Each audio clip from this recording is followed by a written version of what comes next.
Bom, tudo reiniciado, vamos ver se agora vai. Vamos lá ver se agora tudo funciona. Te adicionei, Isabel. Olá, Será que agora me vês? agora eu te vejo. Você me Também vê? te vejo. Ainda bem que aprendi esse macete agora. Deu para fazer Ah, isso nas últimas duas. Hum, faz parte, acontece. Tecnologia, Tecnologia, exatamente. A gente vai apanhando, mas vai aprendendo, né? Boa é tarde, quem está verdade. Eu estou arrumando aqui chegando. meu Sejam bem-vindos. telefone. Desculpa, eu falei junto Olá, com você. É. não, fique à vontade. Então, eu ia te apresentar aqui pelo currículo que você me mandou. Espera aí. Nossa, mas tá tudo lento aqui hoje. Oxi! Aqui. Isabel Soares é consultora e facilitadora em desenvolvimento humano e organizacional.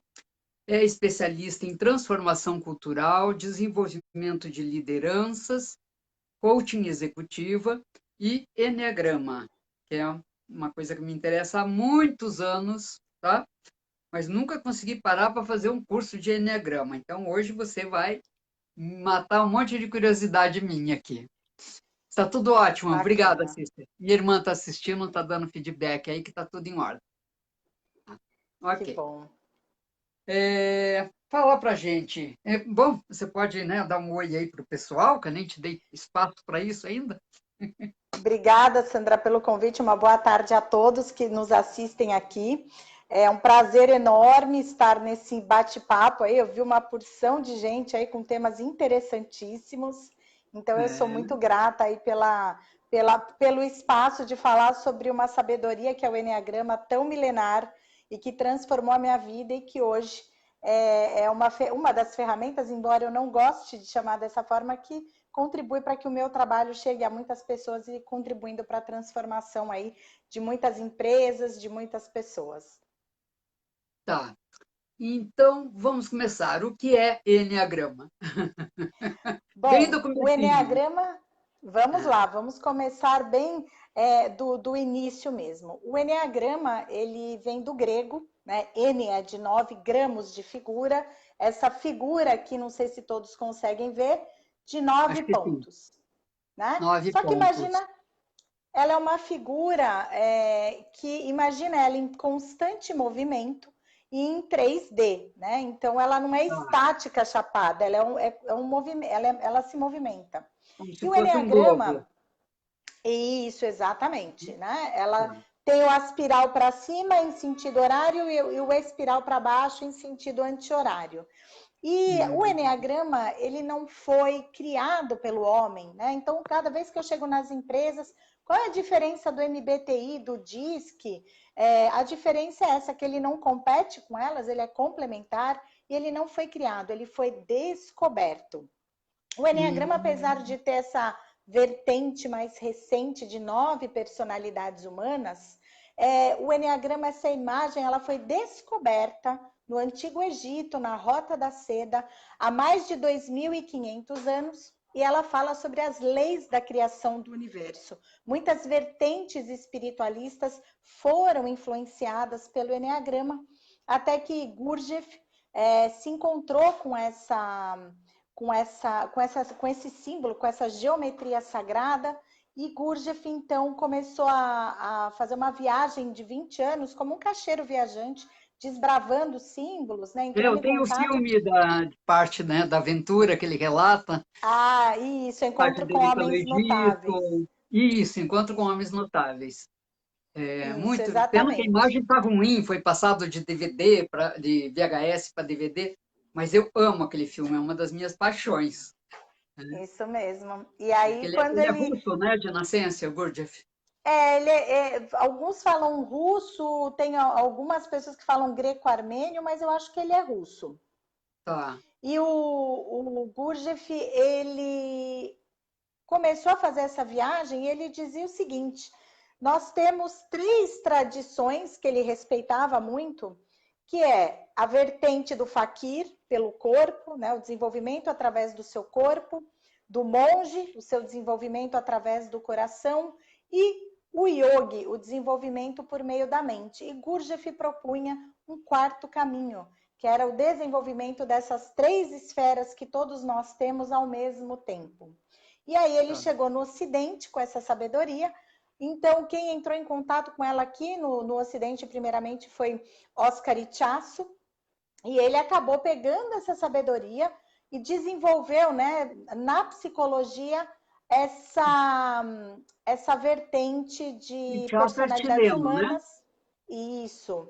E depois o Cláudio Naranjo, falecido esse ano, acabou propagando e disseminando ainda mais essa vertente das personalidades. Deixa eu dar um beijo aqui para o meu amigo Alexandre Victor, meu parceiro de jornada de coaching, de Enneagrama. Um beijo para você, Alexandre. Obrigada pela presença.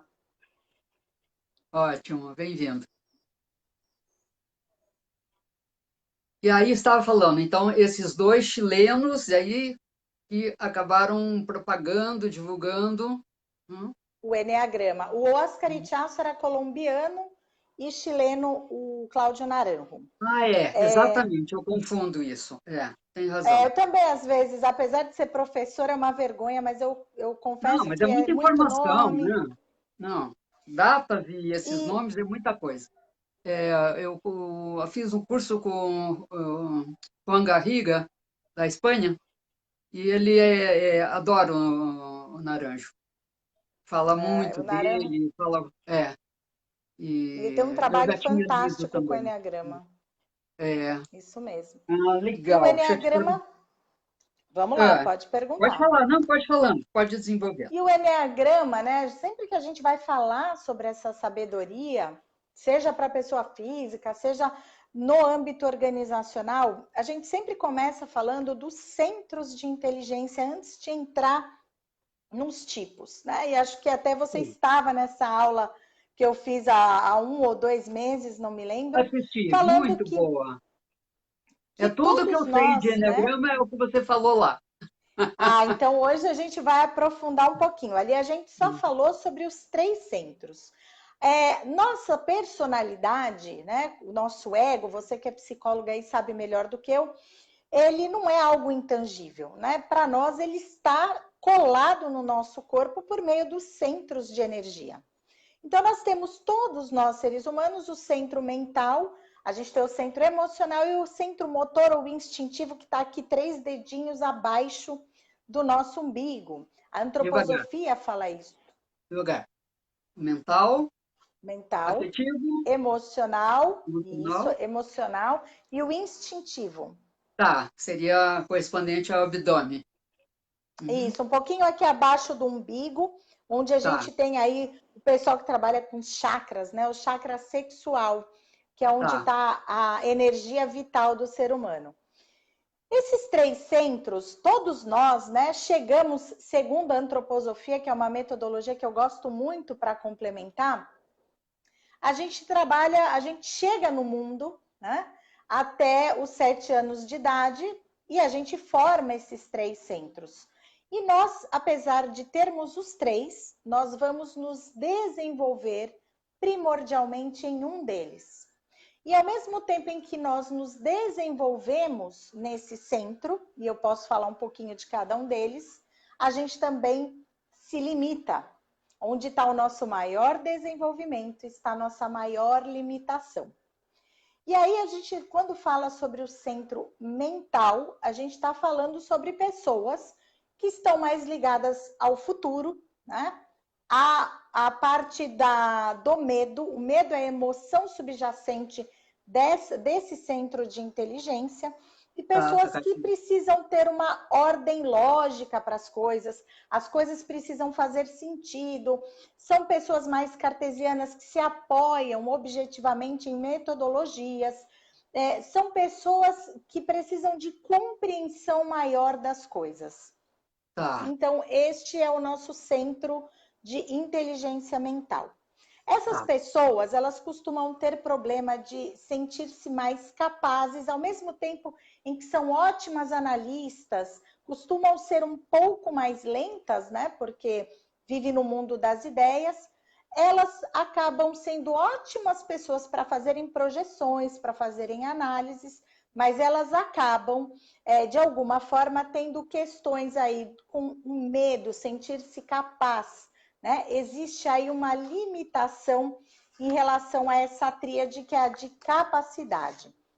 Então, eu vou até mostrar depois o símbolo para falar quais as personalidades que fazem parte de cada uma delas. Eu geralmente começo pelos instintivos e hoje eu estou fazendo o contrário, eu estou começando pelos mentais. Quando a gente Talvez seja chega em aqui minha no... homenagem. Pode ser, porque aconteceu sem que eu pensasse. Aham. A gente tem que seguir mesmo. Então, o pessoal que está nos assistindo aí, prestem atenção que vocês vão se identificar aí com essas características agora, né? Provavelmente. Perfeito, Então, perfeito. O Enneagrama ele é um podem. estudo bem complexo, mas o centro de inteligência, para uns, é muito notório, para outros, demora, até pelo tipo de personalidade. E é Sei. importante sempre falar, o Enneagrama ele não trabalha no comportamento do ser humano, mas ele trabalha na motivação central. É por que faço o que faço. Então, às vezes, pessoas de tipos completamente diferentes têm comportamentos iguais, mas o que pega para o Que Enneagrama interessante. é a motivação e a emoção subjacente, que está dominando ali a pessoa. Quando a gente vai para a tríade do sentimento, a tríade dos emocionais, a gente está falando de pessoas mais volúveis. Pessoas que geralmente elas não precisam fazer com que... E até um problema, os mentais, né? Que tem pessoas na família mais emocionais ou no trabalho, a gente consegue perceber que são idiomas diferentes. Sim, Porque as pessoas do coração, para o mental, você fala, olha, a estratégia é essa, vai acontecer isso, isso, isso, ok, por favor. fechou, tá tudo certo. Para um emocional, de manhã ele está se sentindo de um jeito, ele vai lá e vai agir com aquela emoção. À tarde mudou, muda tudo. São pessoas que geralmente são mais oscilantes, são pessoas que genuinamente sentem e se jogam mais na vida do que os mentais, obviamente. E eles têm uma questão central nessa tríade, né? Eles se conectam muito bem com as pessoas, eles são mais empáticos do que os mentais, só que eles têm uma questão aí de imagem, eles têm uma questão de rejeição muito forte e a emoção subjacente à tristeza, que conecta todo ser humano ao passado. Né? A gente não fica triste com algo que vai acontecer, a gente fica triste com algo que aconteceu. Sim. Então, são pessoas que estão mais ligadas ao passado em termos de tempo, tá?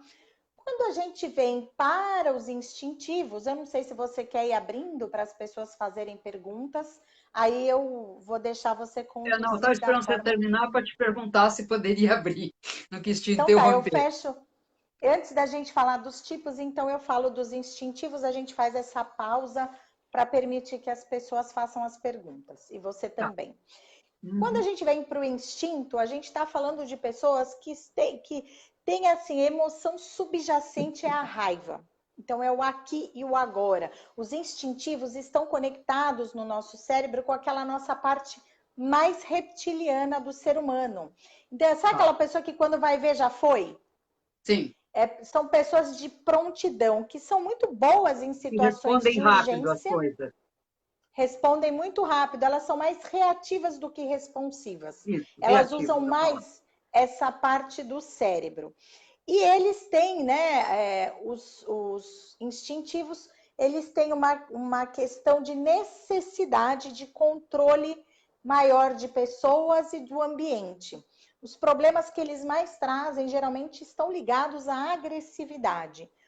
Mas, por outro lado, são pessoas extremamente realizadoras, mão na massa. Elas geralmente são um pouco menos estrategistas, mas elas são muito de fazer as coisas acontecerem. Elas sabem usar o corpo como bússola. Eu tenho muito cliente em empresa, né, que eles falam, eu não sei explicar muitas vezes por que a gente tem que ir por um determinado caminho, eu só sei que eu sei. É como se fosse aquele elefante que percebe o tsunami antes de acontecer, porque eles realmente estão conectados ao Conectado. corpo. Eles usam mais os 5 sentidos do que as outras tríades, né? Do que o centro de inteligência emocional e do que o centro de inteligência mental. São pessoas corporais. Tá, interessante. Bom, você falando dos 9 tipos, né? Que cada tríade, né? São 3 tipos. Isso, São 3 mais mentais, 3 emocionais e 3 mais instintivos, digamos. E isso. esses 9 têm subdivisões? Não. Tem sim. Então, a forma como cada tipo da tríade do instinto, por exemplo, lida com a raiva, vai ser completamente diferente do que os outros. E eu vou falar um pouquinho disso também. Eu não sei se alguém quer fazer alguma pergunta antes da gente entrar nos tipos do Eneagrama, ou se a gente pode seguir assim.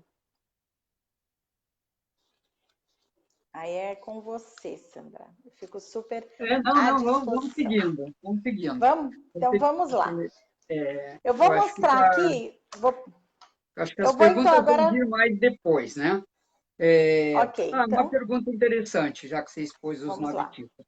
Essa personalidade, segundo os 9 tipos, ela pode mudar? Não, ela não muda. Excelente essa pergunta, tá? Todo mundo sempre faz essa pergunta. Quando a gente sai da nossa essência, né? A gente lá na nossa infância a gente vai criando o nosso ego. A criança nasce, né? Alguns É aos espiritualistas do 7 anos, Enneagrama falam que a normalmente, gente né? nasce. Isso, a gente nasce com um tipo e algumas vertentes um pouco mais pragmáticas falam que a gente desenvolve o tipo. Então, eu vou lá, convivo com os meus pais, com os meus educadores, as pessoas próximas até os 7 anos. Eu desenvolvo essa personalidade. É como Sim. se eu tivesse 9 roupinhas, que são as estratégias de sobrevivência, e eu vou testando. Será que se eu gritar o leite chega mais rápido? Ou será que se eu der uma risadinha para a mamãe o leite vem mais rápido? E eu começo a tatear o mundo e eu vou, inevitavelmente, escolher uma dessas roupinhas, que é a minha estratégia de sobrevivência.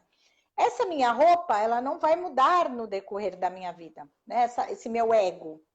E o grande problema é que nós, seres humanos, achamos que nós somos essa persona e nós não somos. Né? Nós temos um tipo do Enneagrama, nós temos uma persona, e que à medida em que eu vou evoluindo em grau de consciência, eu consigo administrá-la de uma forma que seja mais saudável para mim. Ou seja, pelo Tá, menos aqueles que têm esse interesse em fazer o caminho de desenvolvimento. tá. Interessante. Eu fiquei, assim, o pessoal da bioenergética também fala isso, né? Que o desenvolvimento básico do ser humano, por isso que é muito complicado, que muitas pessoas não gostam, inclusive, de adotar crianças acima dos 7 anos, Ah, né? é? É, porque basicamente a criança já está mais formada, é mais difícil de reeducar, de reorganizar, né? Então, até 7 anos ela é mais maleável, ela é mais está mais sob a influência da família, né?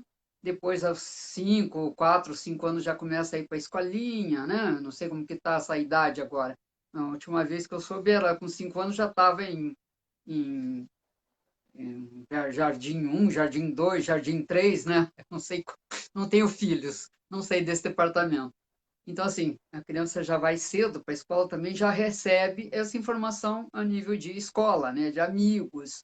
Os amigos têm De outras famílias, outros professores. costumes, né?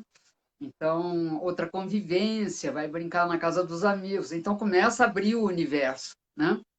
E então, por isso que, principalmente pré-adolescentes, é muito difícil, né? Essas creches ficam cheias, é um pecado, né? Mas é fazer o quê? É, É isso. muitos pegam e acabam tendo que devolver, porque não consegue administrar, não consegue se vincular, né? Ó. Alguma coisa assim. Mas o interessante é que a maioria das linhas, né, da psicologia falam desse desenvolvimento até 6, 7 anos, né, uma parte mais forte. Não que não aprenda outras coisas, por exemplo, desenvolvimento motor, ainda vai adiante, né? Muitas outras coisas vão adiante. Mas em termos de base da personalidade, né? Então, por isso que os traumas nessa idade são muito. muito prejudiciais, né? Eu costumo dizer aí, é a linha que eu acredito, né? A Uhum, criança, ela começa a sentir a parte emocional inconsciente, que é o que a gente chama no Eneagrama de paixão, que é o nosso emocional inferior, ela uhum, já começa a sentir isso a partir do momento da concepção. Então, como foi a gestação? Como foi a concepção? Como é que foi o parto? O que a mãe sentiu no período gestacional?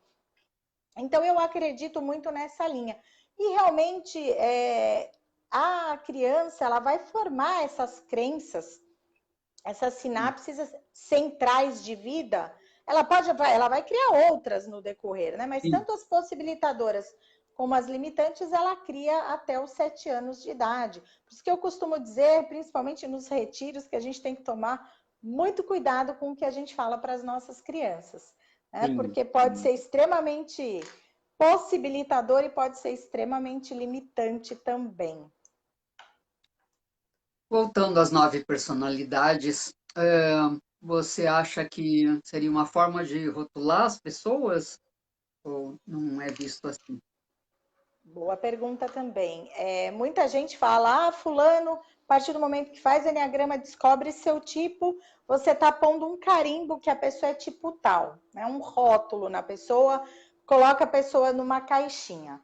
Eu não concordo com isso, porque o enneagrama ele vem para mostrar a sua relação consigo mesmo, com o mundo e com o outro. Automaticamente você passa a se respeitar mais, passa a respeitar o modus operandi do outro, que é sempre diferente do seu.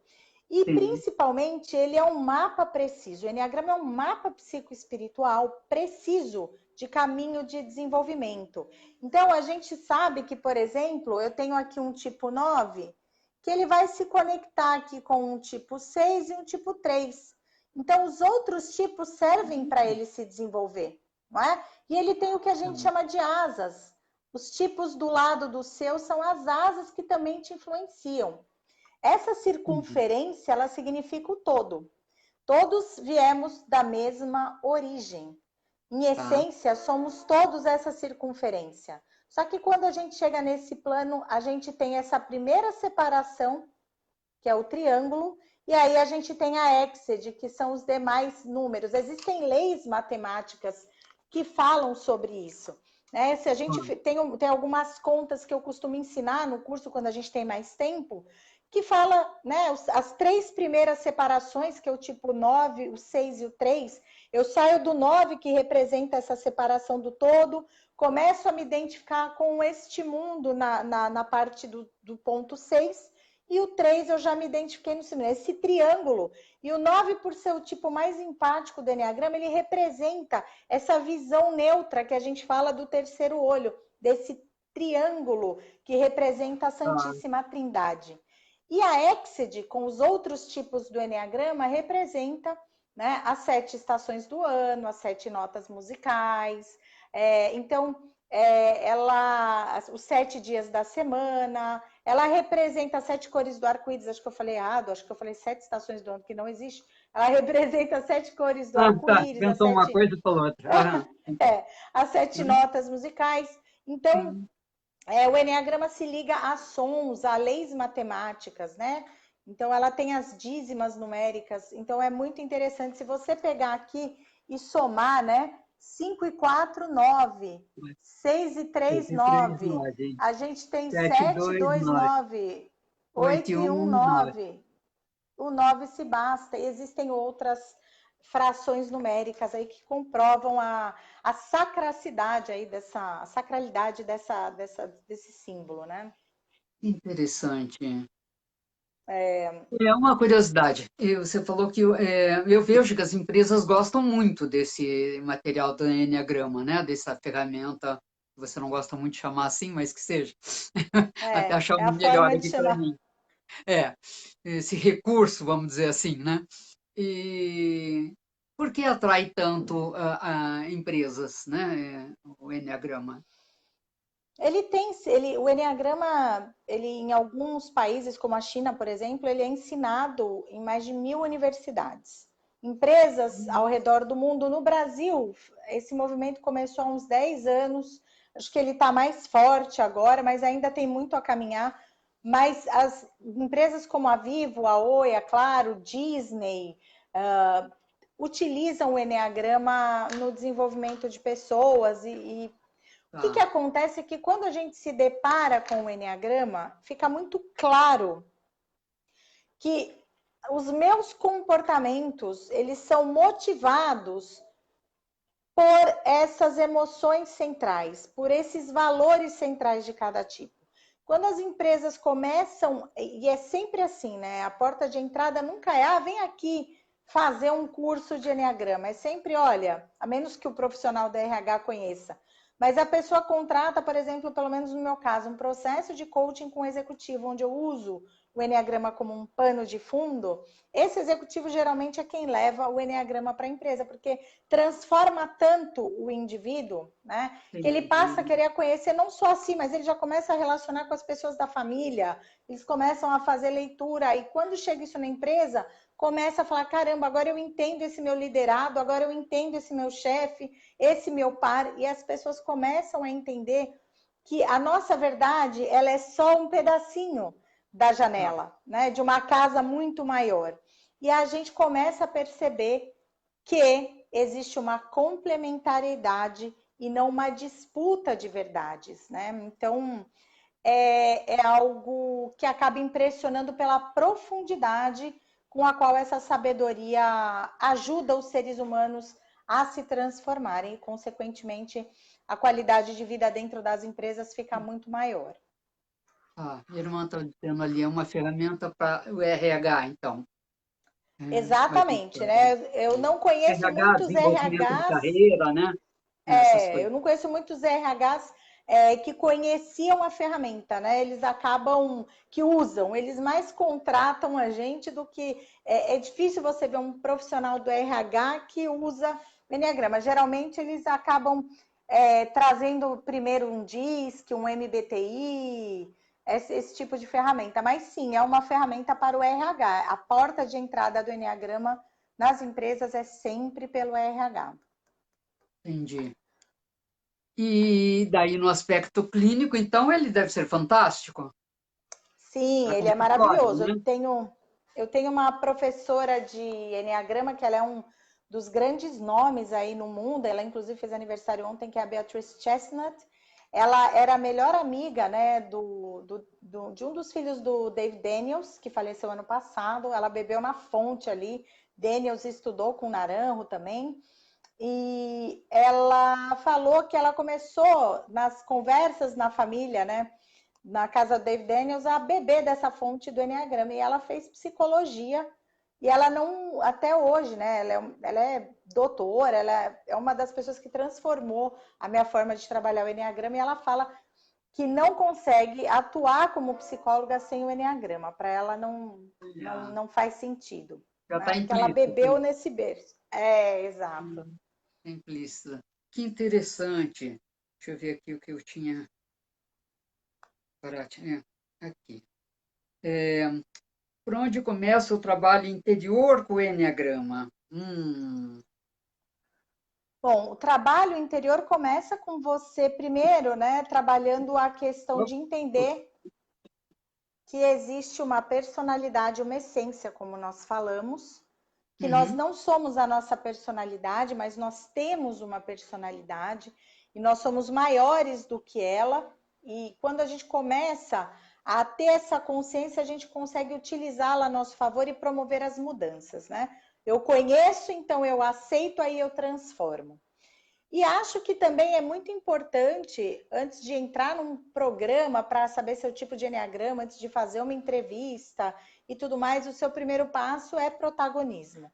É entender que você é dono da realidade que você cria ao seu redor. Então, essa é a minha dica. Primeiro entender personalidade e essência, você cria a sua realidade e aí sim você pode dar o passo ou por meio de um workshop onde você vai conhecer todos os tipos, ou onde você vai fazer um trabalho individual para desenvolver, conhecer seu tipo e aí entender quais são os caminhos de desenvolvimento para esse tipo. O que eu não recomendo é teste. Porque Ah, o eu ia te teste não perguntar isso agora, considera uma sobre série se de há testes para aspectos. descobrir isso.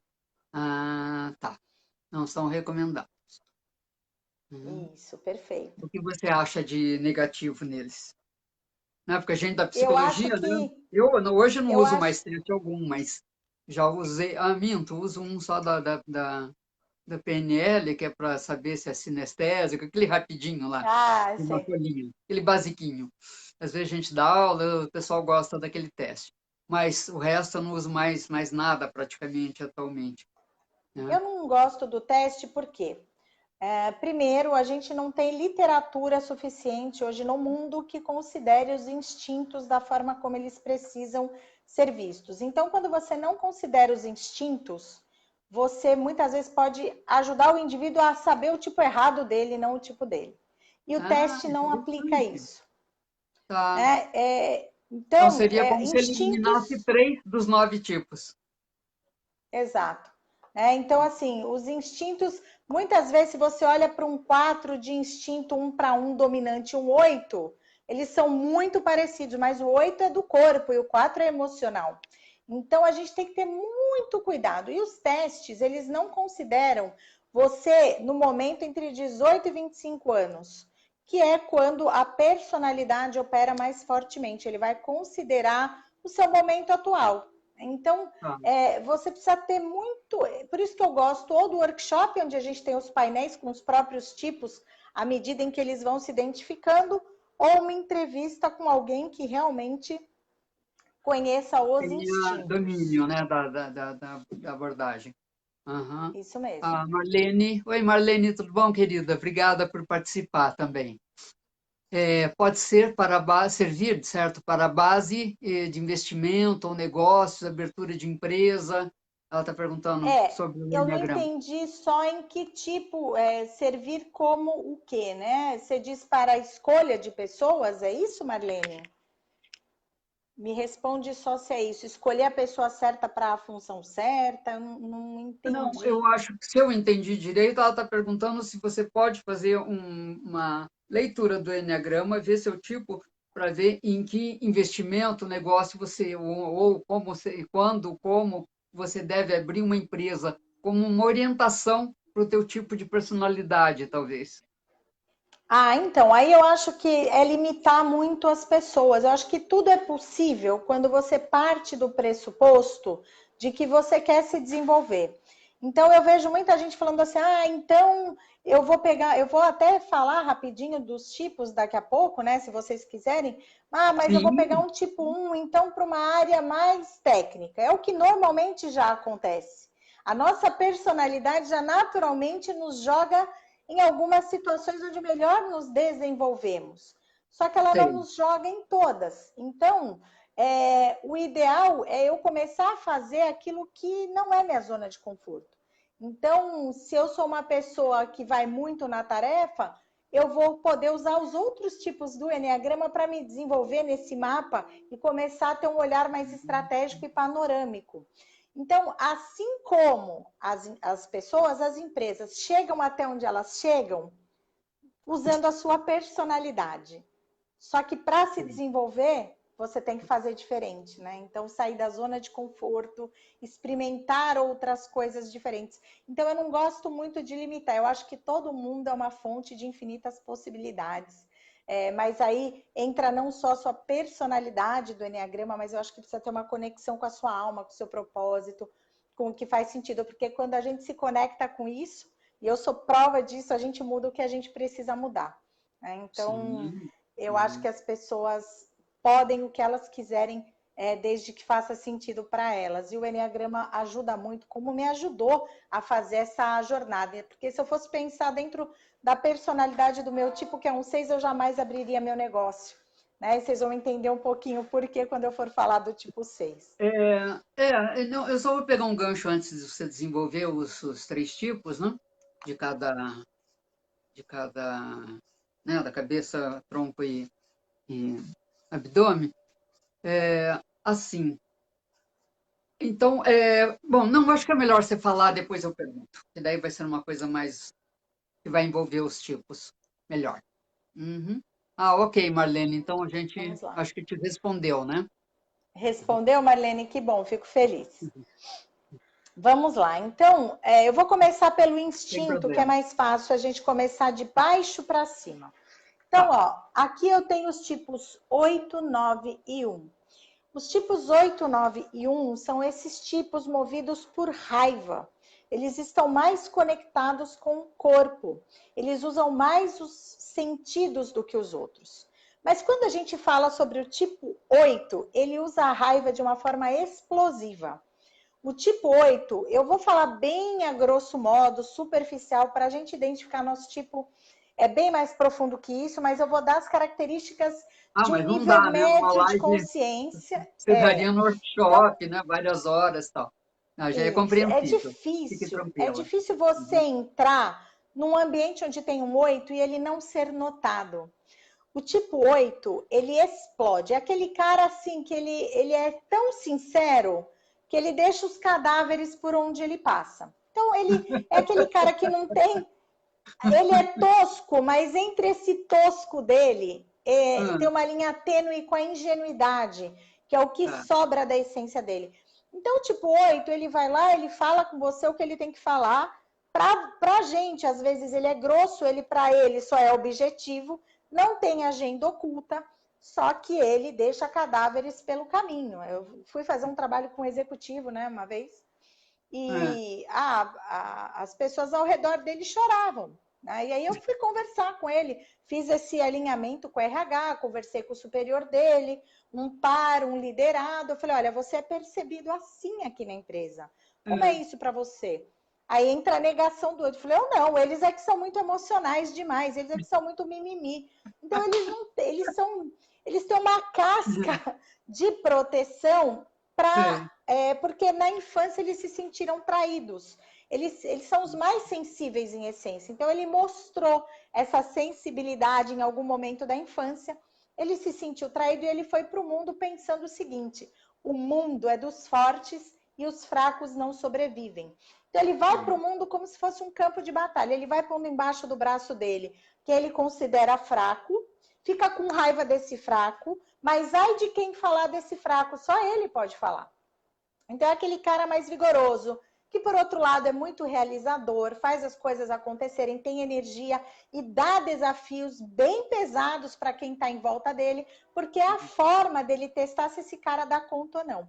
E geralmente são pessoas que controlam absolutamente tudo. Eu conheço um diretor que, primeira coisa, quebrou um telefone. Quem foi? Né? Primeiro que não é assim que se trata, segundo que diretor não se preocupa com coisa desse tipo numa empresa de 2.000 funcionários. Então é um Sim. nível de controle absurdamente, mas dão resultado. Eles são muito reativos. Numa emergência, você pode contar com eles e eles têm essa prontidão. Né? Quando a gente... Você quer ir fazendo perguntas ou posso ir passando e a gente Hum, acaba a tríade? não, pode ir seguindo. Estou acompanhando. Se alguém quiser fazer pergunta, a gente vai mandando aí. Quando a gente vai falar de um tipo 9, ele É, nunca vai só se uma coisa. identificar. Uhum. É, esse tipo 8, pelo que você está falando, ele não faz com intenção de magoar ninguém. Ele só é sincero, honesto, franco ao extremo, né? E que passa como uma Exatamente. pessoa grotesca, meio, né? E rude, Na mas não é a família tem intenção. Né? isso. Ele Exatamente. não faz Aliás, isso com esse eles objetivo. são muito sensíveis até, são bem chorões, eles Hum, são muito generosos às vezes. É, sei. e assim, eles são pessoas que, na verdade, estão protegendo a emoção, a sensibilidade. Eles têm um que a gente chama de mecanismo de defesa, que é a negação. Então, tudo que chega perto para ele, que vai ativar a sensibilidade dele, ele empurra para longe. Dá uma. Tá? Ah, Então, uhum, exatamente. Então, é um tipo que costuma causar muito impacto energético, né? De todos em personalidade, é o que mais causa esse impacto de presença. tá. Quando a gente fala de um tipo 9, o tipo 9 jamais, quando a gente fala em centro de inteligência, ele se identifica com a raiva. Porque o 9, o que ele faz? Enquanto o 8 explode, ele finge que a Ah, raiva não existe. Aliás, Todos aqui, ó, desse triângulo interno, o 9 é o que tem mais a raiva e não usa. O 3, aqui é o 6, né? O 6 Sim. é o mais mental dos mentais e não usa essa e não Agressividade? usa não é agressividade, ele não usa a parte racional, mas é o mais racional de todos. Tá, tá. E o 3 é o mais emocional e é o que menos usa. Então, o 9, o que ele faz com a raiva? Ele finge que ela não existe. O 9 é aquela pessoa que não sabe falar não. Ele faz de tudo, ele busca harmonia. Enquanto o 8 a gente chama de um poderoso, o 9 a gente chama de um pacificador. Então é aquela pessoa, eu gosto muito de contar uma historinha para explicar o tipo 9. Lá no Oriente, num vilarejo, nós tínhamos um ancião e ele tinha um porta-voz, um braço direito. Toda vez que os vizinhos brigavam, lá ia o ancião resolver. E um dia tinha o vizinho A e o vizinho B. E aí o vizinho A começou a xingar o vizinho B. Não, porque ancião, isso não pode acontecer. O ancião se virou para ele e falou: você sabe que você tem razão? Mas o vizinho B falou: não, ancião, mas veja bem, é isso, isso e isso. E o ancião se virou para ele e falou: mas você sabe que você tem razão? E aí o porta-voz dele chegou e falou: mas mestre, o senhor precisa tomar uma decisão, os dois não podem ter igualmente razão. E ele se vira para o porta-voz dele, braço direito, e fala: sabe que você tem razão? Então o tipo 9, ele Sim. esqueceu dele, foi aquela criança que se tornou invisível no ambiente familiar e foi para o mundo. Ele se dissocia, inclusive, dessa dor. Quando você fala para um tipo 9 que ele não foi visto como ele gostaria pelos pais, ele fala: não, eu fui muito amado. Ele se dissocia dessa dor de não se sentir visto. Porque não é os pais, muitas vezes, que não veem, é como você se sente. É como se ele vestisse uma capinha de invisibilidade e aí ele vai para o mundo querendo harmonizar as coisas e ele acha que ele não é importante. Tudo é mais importante. Então ele não fala não, ele evita conflito. Numa liderança é muito claro que muitas vezes o líder tem que se posicionar, ele fica Zé do Muro, acaba frustrando todo mundo. Na família é aquele cara que quer botar pano quente em tudo. Na briga de família tá separando todo mundo e consegue entender o ponto de vista, é um bom ouvinte. Então ele não sente a raiva. Enquanto o 8 joga para fora, ele narcotiza. É como se ele vestisse um sorriso para sair de casa de manhã. E ele muitas vezes fala não para você falando sim. Ele faz assim, e aí tem o que a gente chama de raiva passiva, ele não faz nada. E quem fica com raiva é você. Então, o tipo 9, olha lá, a Cristiane já se achou aí no 9. Ele faz para todo mundo, ele não fala não, ele se negligencia. O 9, para fazer de conta, de forma ilusória, que ele faz algo por ele, né? Ele acaba indo para coisas gostosas, ele vai assistir uma televisão. O 9 adora uma boa comida, um bom chuveiro, um bom sofá, um bom colchão, porque ele acha que ele tem privilégio. A paixão é a preguiça, mas o 9 não é preguiçoso, ele faz muito, mas ele faz pelos outros. E ele não faz o que é essencial para ele. Cristiane, fica ligada que tem um outro tipo do enneagrama que parece muito com o 9. Aí depois você me fala qual que faz mais sentido para você. Então, o 9, ele tem essa questão, a raiva é pacífica, é uma raiva, ele fica narcotizado com essa emoção da raiva. Então, quando a gente trabalha a tríade, aqui mora a raiva, ele, que raiva? Que ele não se identifica. Entendi. Agora vamos lá, então, para o tipo 1 do Enneagrama, é o último da tríade do instinto, movido por raiva. Né? O tipo 1, ele lá na essência dele, o que ele está buscando? Na personalidade, o que ele está buscando? A perfeição. Ele acredita, né, que o mundo é um lugar onde ele veio acertar o que está errado.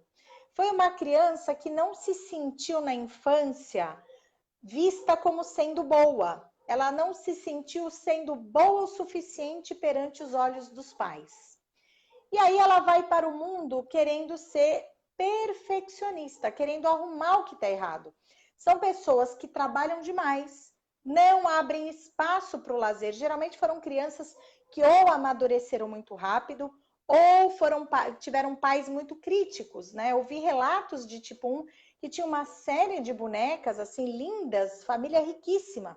e ela não podia tocar nas bonecas porque ela achava que ela ia estragar a boneca. Então ela morria de vontade de brincar e não brincava. É uma criança que perdeu o direito de ser criança. Então eles vão para o mundo carregando um piano nas costas. Muitas vezes eles deixam de agir porque nunca tá bom. A régua do tipo 1 é muito alta, eles vão para o microgerenciamento, eles não conseguem olhar o panorama. E a régua deles é muito alta com eles mesmos, então eles acabam fazendo isso com os outros. Autoexigência.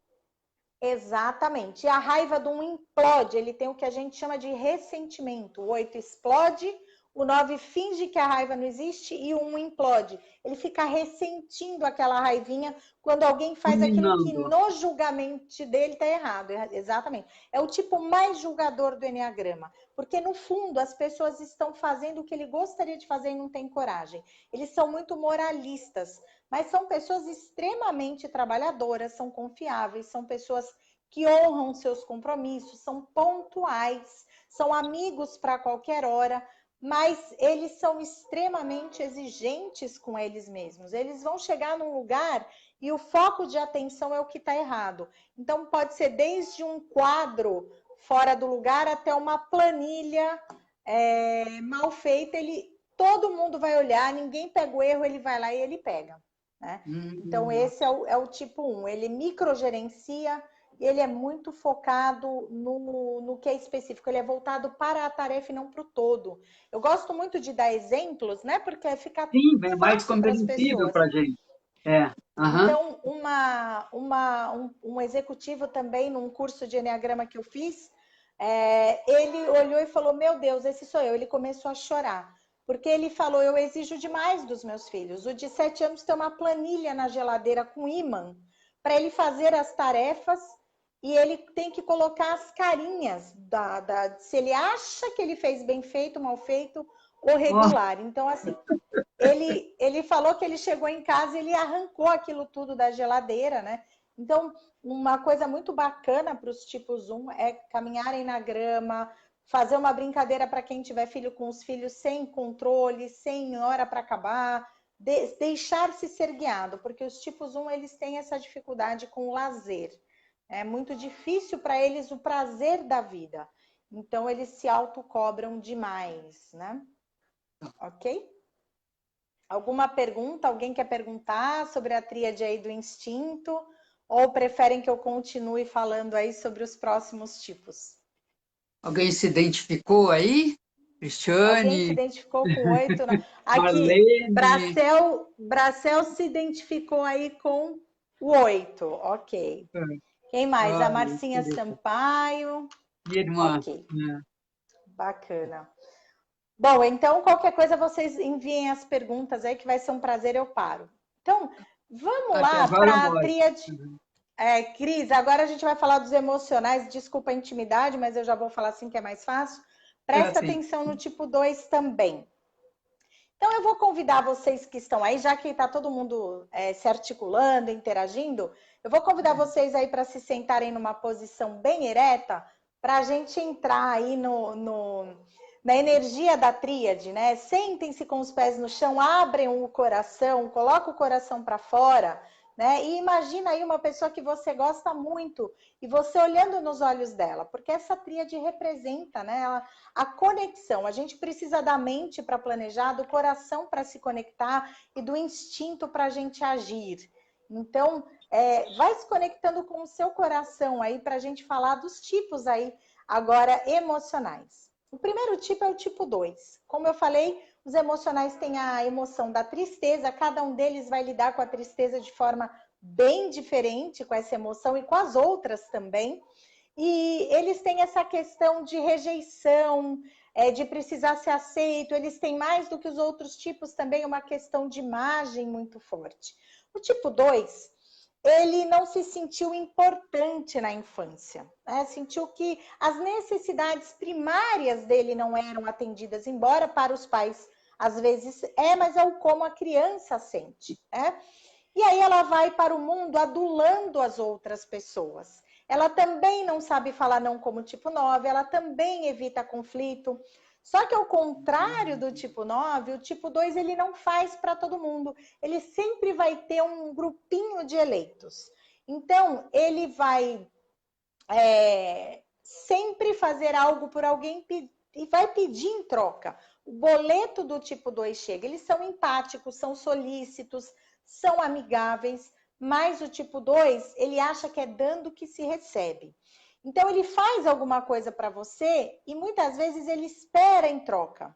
Como ele tem esse radar para identificar a necessidade do outro, e quando ele elege alguém, ele entrega, ele espera que façam o mesmo com ele. Só que, puxa vida, eu, por exemplo, sou um mental. Quando eu descobri que minha mãe era 2, eu imaginei o quanto eu não devo ter massacrado a minha mãe no decorrer dessa vida, porque os tipos 2, eles têm uma expectativa a respeito do que virá em troca, e quando não vem, a raivinha acontece. Então, eu costumo contar uma história, para quem tem dúvida se é 2 ou 9, né? O tipo 2, né, e o tipo 9 estão na rua. Então, imagina que tem uma velhinha, né, na rua ali, parada num cruzamento. O tipo 9 está atrasado, o tipo 9 está indo na direção contrária da velhinha, o tipo 9 vai olhar a velhinha e vai atravessar a velhinha.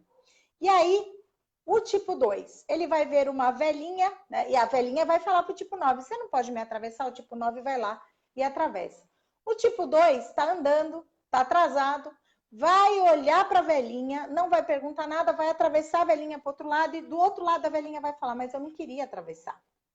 Então, o tipo 2, ele não aceita não como resposta, ele não sabe falar não.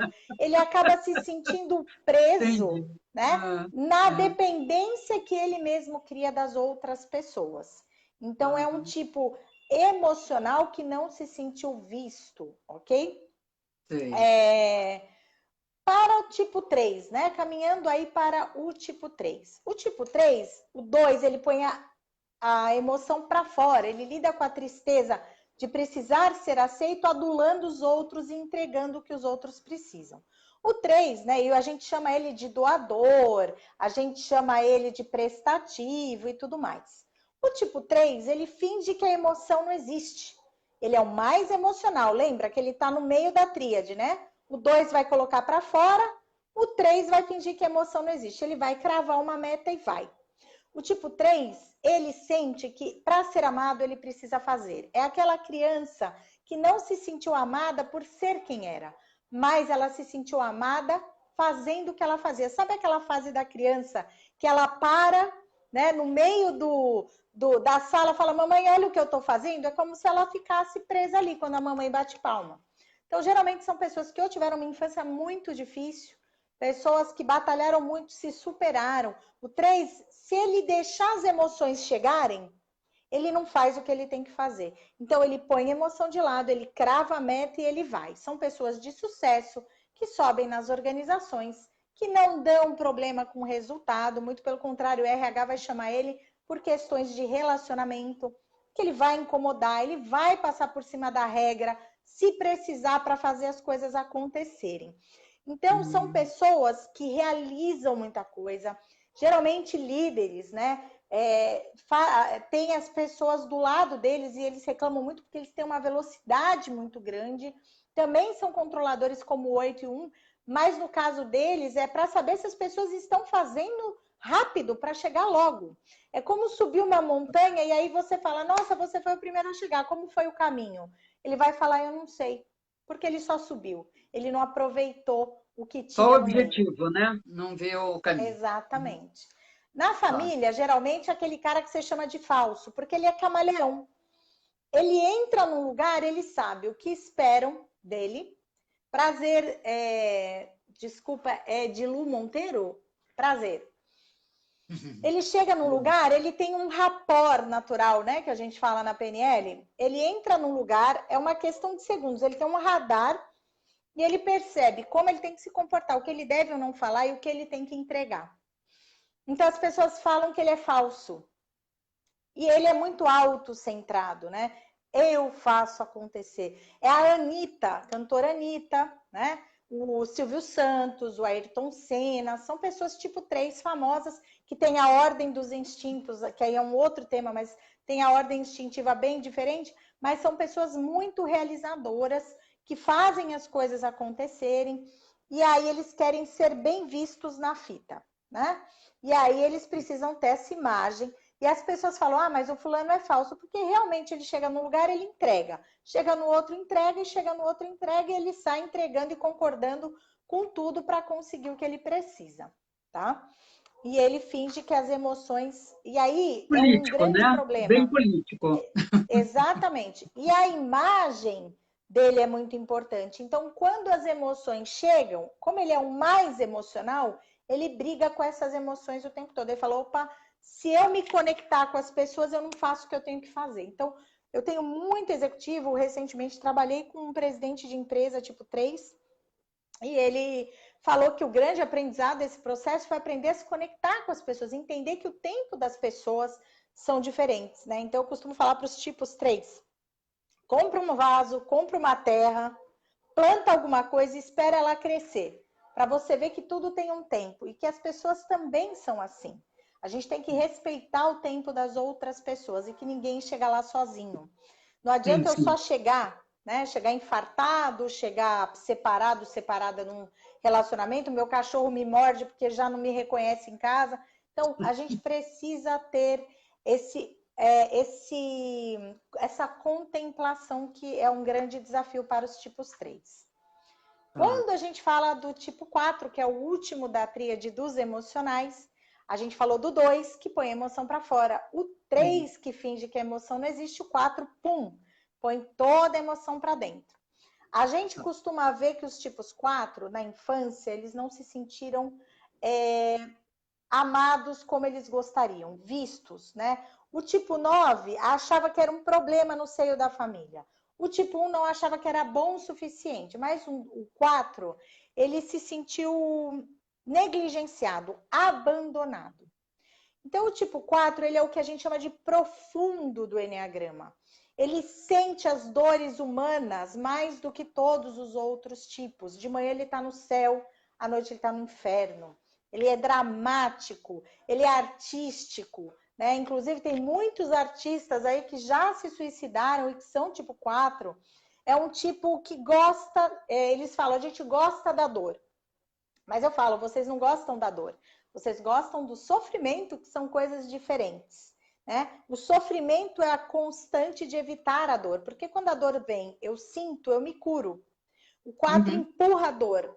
E aí ele sofre, né? Eles se sentem abandonados, ele tem o que a gente chama da paixão da inveja, mas não é uma inveja de coisas materiais, por exemplo. A paixão do 4 da inveja, ela tá ligado a achar que o outro é sempre mais feliz do que ele. É aquele puxa-estica, assim, ele fica idealizando uma viagem. A viagem chega, não quero mais, não é assim que eu imaginei.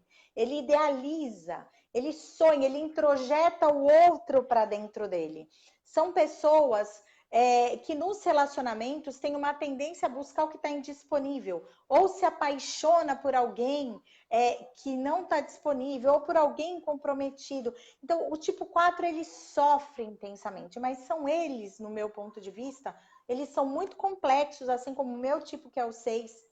E eles são pessoas que trazem uma beleza para o mundo. Eles conseguem entender as profundezas da alma humana. E muitas pessoas acabam não tendo paciência. Porque o tipo 4, ele tem tanto medo de ser abandonado, porque ele já tem esse sentimento, que quando algo que ele quer muito, né, ou alguém que chega perto dele, ele se sente ameaçado, emocionalmente ele abandona antes para não ser abandonado e sofre. Porque ele tem essa coisa que a gente chama do puxa-estica, né? Puxa-empurra, perdão. Então, é um tipo bastante complexo, ele traz muita beleza para o mundo, mas ele é como se todos os tipos do Enneagrama tomassem uma anestesia para viver nesse mundo e fossem buscar algo para se distrair da dor. É como se o 4 andasse com a ferida aberta o tempo todo, sentindo essa dor. O que eu gosto muito de falar para os 4, que para ou parar de idealizar, ou parar de ir lá no passado, porque ou ele está idealizando um futuro que nunca vai corresponder ao que ele quer, ou ele está no passado falando como seria se aquele namorado, aquela situação tivesse sido diferente. Então, ou ele está lá, ou ele está no futuro. Eu costumo falar que para os 4 é muito importante você estar no aqui e agora. Como é que a gente faz isso? né, indo para o corpo, fazendo atividade física, que é muito importante para o 4, essa coisa da serotonina, organizando armário, coisas que gosta. Eu tive um executivo que era o mais bem remunerado, conseguiu ser promovido para um cargo fora do Brasil e ainda assim ele se achava o patinho feio. Ele gostava muito de pintar, né? E aí eu falei assim, onde você pinta? Ele falou, eu tenho um ateliê na minha casa. Como é seu ateliê? Ah, é muito bagunçado. Falei, então eu quero te propor o seguinte, organiza seu ateliê com amor. Pega as telas em branco, coloca no lugar.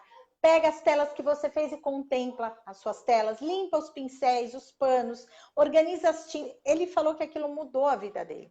Porque quando você coloca presença nessa contemplação do que eu tenho, eu passo a valorizar aquilo que aquilo que está, aquele momento, e paro de idealizar uma coisa que não vai ser aquilo nunca, que não foi como era e tá tudo bem, deixa lá, momento presente. Então, o 4 ele tem Sim, e essa acaba descobrindo que pode intensidade. ser grato pelo que já tem, né? É aquela pessoa que vai te convidar para um cafezinho, nunca vai ser um cafezinho numa xícara. Ele vai enfeitar a mesa, ele tem que dar o toque único dele. Né? Então, o 4 ele é muito artístico e tem muito suicida 4 em baixo nível de consciência, tá, gente? Não se assustem, mas isso é um fato, porque a dor é tão grande, né, que eles não dão conta dessa dor Eles por se conta perdem. disso. Uhum. Se perdem na Exatamente. dor. Uhum. Exatamente. Ok? Posso Uhum. passar para a última tríade dos mentais? Eu não sei se alguém Alguém quer falou fazer alguma pergunta? coisa aqui que eu estava prestando atenção em A você. Miriam Gonçalves falou que é 4. Ai, que bacana, Miriam. O 4 é difícil a pessoa ter dúvida se é 4 ou não, porque realmente é um tipo complexo e lindo ao mesmo tempo. Eu tenho muito cliente 4 por alguma razão, muitos amigos tipo 4, e são pessoas extremamente empáticas com a dor do outro, né? Então é Sim. difícil a gente ter isso no mundo. E eu acho que são os 4 que fazem esse papel muito bem. Agora, na tríade dos mentais, né? Vamos colocar nossa energia aqui na cabeça. Quem quiser, pende a cabeça um pouquinho para frente. Imagina que a sua cabeça tá um pouquinho mais pesada. Cristiane, bacana você, o 9, né? Eu fiz essa descrição, ela bem superficial. Existem aspectos que precisam ser olhados, a conexão das flechas, das asas. Então, às vezes, dependendo da ordem instintiva, você não se conecta muito mesmo em primeiro momento com o seu tipo, e pode ser que você realmente não seja um tipo 9, tá bom? E pode ser que seja, mas tem as suas nuances. De novo, eu estou trazendo aqui de uma forma muito superficial em função do nosso tempo. Né? Falando sobre a tríade. Superficial eu não diria, mas muito objetiva, né? Muito assim pontual, porque é o que o tempo vai permitir mesmo, né? Mas não acho que esteja Exato. superficial, não. O pessoal está se identificando, estão me captando, estão entendendo. Eu acho Que que bacana. Fico muito tá feliz. passando o teu recado aí. O Uhum. Enneagrama transformou muito a minha vida e não foi a minha porta de entrada. Eu sou da área de comunicação, né? De origem, eu fui executiva na área de marketing, e num processo meu interior de crise muito grande é que eu me descobri nessa senda do autoconhecimento, e o Enneagrama deu uma base para todas as transformações que eu quis e que continuo promovendo até hoje na minha vida. Então, uma sabedoria que eu acho que todo mundo que entra em contato com ela, em algum momento tem um chamado, não é você que busca o Enneagrama, é ele que te busca, e ele Sim. realmente é um trabalho de transformação mesmo. A Eu digo tríade isso dos sobre a mentais, né? psicologia, né? Eu, Sim. eu, eu não. Ela me achou. E eu acho que o Só uma Enneagrama, ele é observação, eu um menti mapa para você. psico. Eu menti para Hã? você. Na realidade, eu tive um outro contato com o Enneagrama, que foi através do meu ex-cunhado, né, que a gente tem contato ainda, e ele fez curso de psicoterapia transpessoal, Uhum. e, e ele fez a tese dele, né, o artigo dele foi sobre o Enneagrama. Então, ele me deu Perfeito. algumas assim, superficiais, mas ele me deu, e ele se apaixonou, ele disse que mudou a vida dele. Sim, tem várias escolas, né? Eu gosto muito do trabalho do Padre Domingos, que é da Igreja Católica. Eu gosto Hum, muito da escola da tradição narrativa da Helen Palmer, que inclusive essa semana anunciou sua aposentadoria, que é a certificação que eu fiz, que é mais pragmática, é uma linha mais psicológica do que espiritual no meu ponto de vista, mas onde eu realmente fiz a conexão com coisas do universo foi no Enneagrama Sufi. Frequentei um tempo o quarto caminho de Gurdjieff e o sufismo, que é uma linha mística do islamismo. Eu fiquei por muitos anos num grupo de desenvolvimento do Enneagrama Sufi e realmente ele trouxe para mim algumas coisas que realmente continuam na minha vida e influenciaram muito no meu trabalho como professora de Enneagrama. eu entendi Então, direito. Então, tem umas 4 escolas, tem ou a 5? Escola de Arica do Oscar Ichaço, que é uma escola de mais catarses e tudo mais. Tem a tradição narrativa da Helen Palmer. Tem o trabalho do Padre Domingos, que eu não sei se é uma escola, mas ele tem as orações dos tipos, que eu adoro. Inclusive, se alguém quiser, depois eu tenho um canal no Telegram, né? Se você me permite, tem muita coisa de Enneagrama lá. Claro, Depois por eu passo o favor, pode link. depois botar aí seu contato. Se eu esquecer, Isso. já fica isso aí falado. Não, obrigado, Lá no Céu. meu Telegram tem essa possibilidade, eu coloco muito conteúdo lá, eu estou com alguns projetos, então tem reduzido, mas existem algumas escolas, né? Eu não gosto muito de nomear, mas eu gosto de falar das linhas que eu conheço, né? E o Tá. sufismo, para mim, é a escola que tocou meu coração mesmo, o Enneagrama Sufi, que nem fala das personalidades, né? Fala sobre pontos de evolução, da nossa Uhum. jornada de alma. Então, para mim, faz muito mais sentido do que só falar de personalidade. Você sabe que eu tive um Caminhando. contato com um grupo de músicos sufistas em São Paulo. Foi uma das Ah, experiências mais incríveis, que eu vou roubar um minutinho aí do teu tempo para contar. claro! Eu não sei se chegou a conhecer Nusrat Fateh Ali Khan. Não, não Ele conheci. faleceu cedo, ele faleceu com 30 e poucos anos. Ele era extremamente obeso e ele veio ao Brasil, nossa, quantos anos atrás, muitos anos atrás. E eu lembro que ele deu um show no Teatro Sérgio Cardoso e você tinha que levar só alimentos. A entrada era alimento, Ai, que roupa, linda. alguma coisa assim. As músicas E são uma, maravilhosas. e uma amiga me ligou e fomos. Menina, nunca vi um teatro tão silencioso em toda a minha vida. O Ele sufismo toca cantando, na alma, né? com aquele acordeon deitado, sabe? Aquele que tem um fole, assim. E acho que eram mais 9 cantores com ele, assim, tipo um coral quase.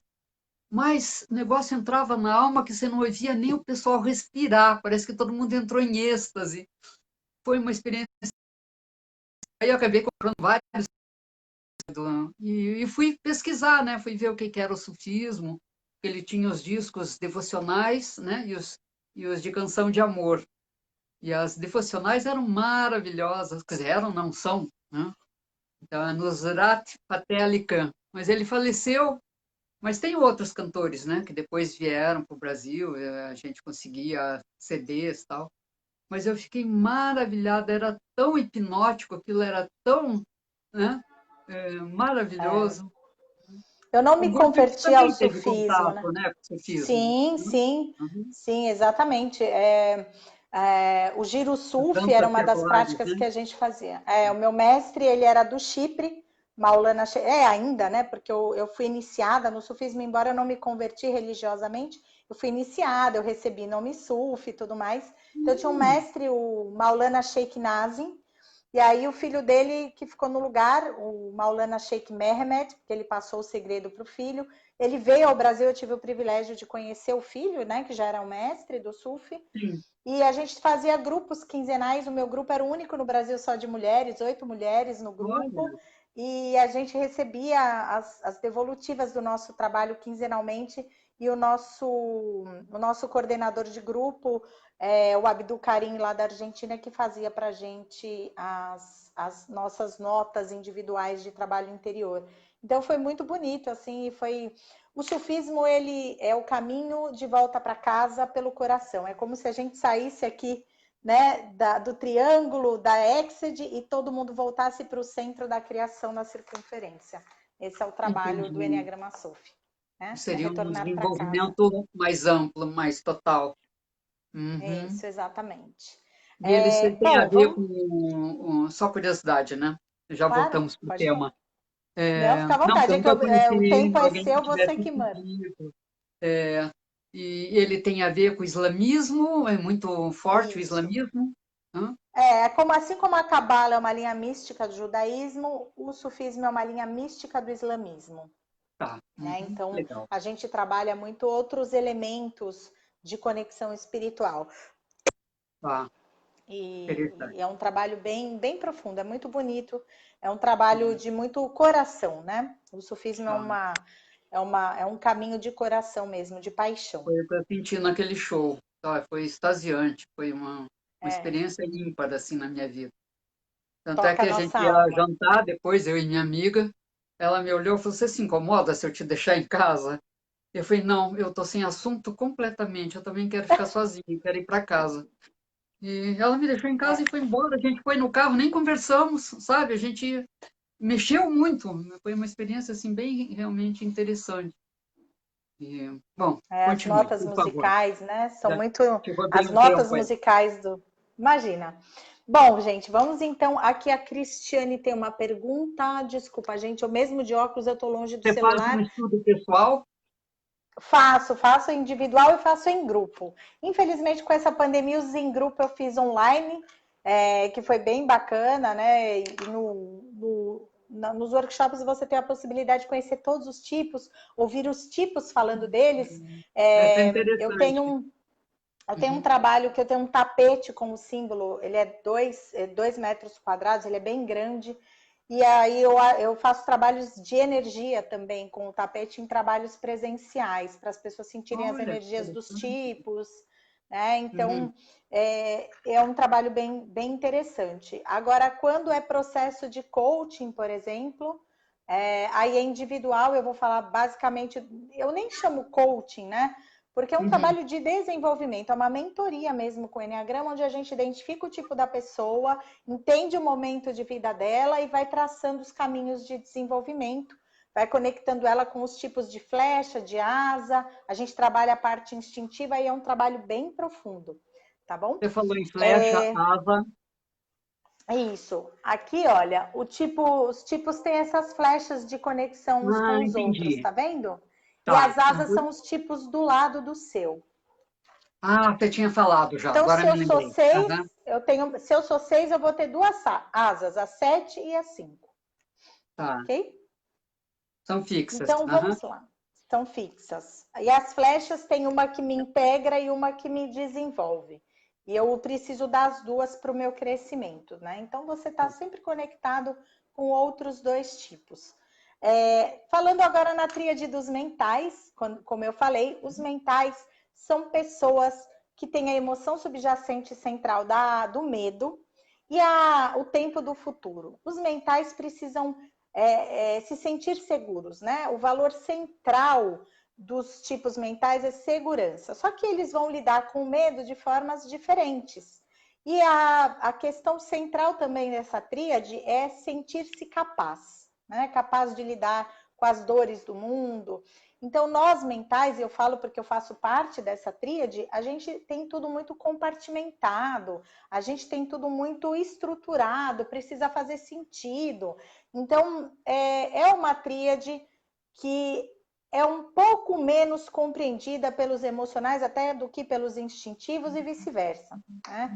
Os Uhum. emocionais os mentais têm muita dificuldade de lidar com essa parte mais emocional do ser. E aí Sim. a gente fala sobre um tipo 5, né? O tipo 5 foi uma criança que se sentiu ou invadida excessivamente, ou teve pais muito bravos e sentiu muita falta do tato físico, do abraço, do carinho. No O colo. 5, Uhum. ele vai para o mundo numa crença de que, ao mesmo tempo que ele quer muito esse contato, ele evita porque ele sabe que vai acabar e não vai ter na proporção que ele deseja. Então, ele vai para o mundo achando que o mundo dá pouco e exige muito. Ele sai da conexão de essência dele da abundância e vai para o que a gente chama de mesquinhez e avareza. Então, é um tipo que em grupo se isola, ele é mais lento, ele é muito intelectual, porque ele buscou no conhecimento objetivo a fonte de segurança.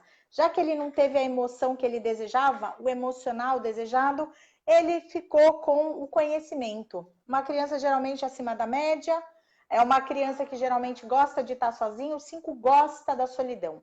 Ele gosta, na verdade, é solitude. O tipo 5, ele se recolhe e ele precisa da privacidade para se energizar. Não suporta que as pessoas queiram controlar o seu tempo.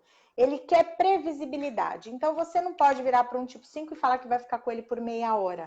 Se você ficar 40 minutos, ele já vai te cortar de uma forma bem direta, porque ele reservou aquele tempo para você, ele já tem outra coisa para fazer. São pessoas que na multidão não se interessam por assuntos fúteis, eles são pessoas que conhecem de tudo, eles precisam do momento sozinho. Eu tenho um marido, tipo 5, eu tive chefes, tipo 5 de todos os tipos que você pode imaginar. E eu sempre caía com tipo 5 por alguma razão. Eles precisam desse respeito ao tempo, aos recursos, ao isolamento. Você está numa festa com ele, ele precisa saber que hora... Primeiro que eles não gostam nem de festa nem de surpresa. Quer saber que horas chega, que horas vai embora e precisa ser preparado antes. E muitas vezes você está num lugar com tipo 5, meu marido me esqueceu no shopping uma vez. Todo mundo gosta quando eu conto essa história, porque assim, eles vivem em outro planeta. Eles vivem aqui, é uma cabeça sem corpo. E a gente estava no shopping e ele falou, preciso comprar, ele é atleta, ele falou, preciso comprar uma roupa aqui e tal, que eu vi que eu gostei. Entrei e falei, vai lá que eu te espero. Peguei uma revista, quando eu me dei conta, eu achei uma revista interessante, passou uma hora que eu estava lá. Falei, gente, comecei a procurar o homem na loja, nada. É 2 mentais juntos, imagina o que aconteceu. E aí, ele não estava, eu liguei para ele, eu falei, onde você está? Ele falou, eu estou tomando um café. E você? Eu falei, você me esqueceu na loja. Ele ficou desconcertado. Porque eles realmente, eles estão em outro universo. Ele está numa festa, às vezes está aquele monte de gente, ele some, é porque ele está precisando se preservar. se recuperar, exatamente, né? Então, vai falar de assuntos intelectuais, vai conhecer de tudo. Eles gostam, não é que eles gostam de grupo, eles gostam de grupo que fala sobre o que interessa. E firula, então assim, ele é capaz de se desconectar de você. Você acha que ele está prestando atenção, ele não está. No final ele volta, faz uma pergunta mega cabeluda que você não vai saber responder. Você vai achar que ele entendeu tudo e ele vai embora, né? Porque como você não vai saber responder o que ele perguntou, você dá a pista. São aqueles líderes que não se conectam, que acham que a equipe tem um controle remoto e eles não gostam de demandar e não gostam de ser demandados, ok? Alguém conhece alguma pessoa assim? Eles parecem esquisitos, mas eles não são. São pessoas reservadas, geralmente são Eu tenho muitas generosos. características desses 5. Eu gosto, eu preciso da solidão, né? Dessa solitude que você disse. Gostei da palavra, né? Preciso ficar sozinha. Então, às vezes, por isso que eu durmo de madrugada, que é a hora que todo mundo vai dormir, que fica tudo quieto, que eu posso ficar, sabe, acordada, sem telefone, sem celular, sem ninguém. E aí eu, sabe, eu consigo me reabastecer, entendeu? Me descansar, né? Recuperar a minha energia. O 5 precisa desse momento. Preciso. Porque Eu preciso. o 5, eu tive uma cliente 5 que ela fala assim, a minha casa cabe numa mala. O 5, ele é simples, ele conecta o ser humano à simplicidade da vida. O menos é mais. Ele vai viver com pouco, ele vai fazer do que ele tem o máximo que ele puder. Ele é uma pessoa econômica, às vezes até demais, né? Porque tem essa coisa da mesquinhez, da avareza. Mas ele é um tipo de pessoa bom ouvinte, bom amigo. Ele tem essa coisa de guardar segredo. Ele é uma pessoa de muito conhecimento, ele tem sede de conhecimento, porque é no conhecimento que ele se apoia. Geralmente são difíceis até de se manterem num casamento, numa relação conjugal, num namoro, porque se o outro não entende, ele não vai ter o espaço dele e aí não vai ser sustentável, ok? Tipo 6 do Eneagrama, né? O tipo 6 do Eneagrama, ele é o que mais sente medo de todos, né? E é o que menos, como ele está no meio da tríade, de um lado tem o 5 que é para dentro e o 7 que a gente vai ver que é para fora. O 6 ele finge que o mental não existe. Ele é muito bom para os outros no que diz respeito ao mental, mas para ele mesmo, ele parece um 4. Ele oscila muito para ele mesmo. Tipo 6 foi uma criança que não se sentiu segura no seu ambiente. Ou porque os pais não falavam a mesma língua, então esse é meu caso, por exemplo, então ele perde essa autoridade, ou pessoas relatam que viviam em ambientes violentos, pais muito violentos. Então, o tipo 6, ele perde a autoridade se ele não se sentiu seguro e ele vai para o mundo achando que o mundo é um lugar perigoso e que o mundo, você precisa se prevenir desses perigos. Então, uma pessoa vista como pessimista, reclamona, ele fica no mundo do e se, ele precisa do grupo para se apoiar, ou ele tem uma autoridade que ele contesta, ou ele é submisso a essa autoridade. Ou ele é mansinho para não ser atacado, ou ele ataca antes para não ser atacado. Assim como o 4 é muito complexo e tem 3 variáveis bem diferentes do 4, no 6 é a mesma coisa, né? Então, o tipo 6 do Eneagrama, ele não se apoia nele mesmo. Então, você vê um 6 virar empresário, um 6 virar autônomo, um 6 trabalhar sozinho, é porque ele fez algum trabalho interior, porque isso não é uma possibilidade. Ele tem medo de tudo. Ele geralmente, no perigo, existem 2 tipos de 6. Um que no perigo foge e um que no perigo ele vai para cima do perigo, que é o meu, né? Então, uma pessoa que olha um 6 que a gente chama força, que a gente chama de contrafóbico, que é até um termo mais antigo, porque todos os tipos vai ter um que não parece seu tipo, né? Mas o 6 contrafóbico é o 6 que no medo ataca. Ele parece um 8, ele parece um 4, um para um, porque tem um 4 que é mais bravo. Então, as pessoas olham para mim, por exemplo, no meu primeiro workshop de Enneagrama, todo mundo achava que eu era 8. E eu não sou. Eu já sabia que eu era 6, porque meu diretor era professor de Enneagrama e ele já tinha falado de Enneagrama na empresa e eu sabia que eu era tipo 6. Então, o 6 ele é muito reativo, ele é do contra. Então, se você fala para um 6, oi, tudo bem, ele fala tudo, é porque não tá. Mas se você vai, oi, tá tudo bem, ele fala mais ou menos, ele já vai começar a contar um monte de coisa legal. E ele tem uma tendência a olhar o lado vazio do copo. O tipo 6, ele precisa, ele sabe que ele sabe, mas ele precisa perguntar para os outros para se certificar. E ele tem um problema de procrastinação. Porque ele fica tanto no mundo do e se protegendo com plano A, B, C, D, e nunca é suficiente a informação que ele não age. Então, para ele é muito difícil. Por outro lado, é aquela pessoa fiel, leal, que todo mundo quer ter como amigo, que está ali para qualquer obra. E o 6 na crise, ele cresce. Enquanto está todo mundo se descabelando, ele já pensou tanta desgraça que ele já sai com um plano A, B e C na mão. E aí todo mundo fala, nossa, o cara mais pessimista traz a solução. A gente salva projetos porque realmente a gente vive tanta desgraça na cabeça que quando ela vem, não era tudo isso, né? E aí você vai lá e resolve e acabou. É um tipo meio engraçado, tem um tipo de humor difícil das outras pessoas entenderem. E o tipo 6, muitas vezes nas empresas, ele assume uma liderança, mas ele quer ser amiguinho dos liderados, porque ele acha que ele precisa do apoio dos liderados, de uma forma exagerada. Ou ele não é líder, porque ele se dá bem com todo mundo, ele é tanto do nós, que quando alguém precisa promover, não promove ele, porque ele está tão bem ali fazendo meio de campo com todo mundo, que é melhor deixar ele ali. Na família é visto como um pessimista de carteirinha, né? Mas, na verdade, ele é muito protetor, ele quer que o sistema dele, que o ambiente dele esteja protegido e que ele consiga se sentir seguro nele. Então, ele vai lutar e fazer tudo o que ele precisa para defender esse território dele. E quando ele começa a se desenvolver, eu costumo dizer, né, para vocês começar a fazer uma lista de coisas boas que possam acontecer, porque o 6 dorme pensando em desgraça, e é uma coisa que, assim, as pessoas que não são 6 dão risada, mas a gente sabe o quanto isso é sério.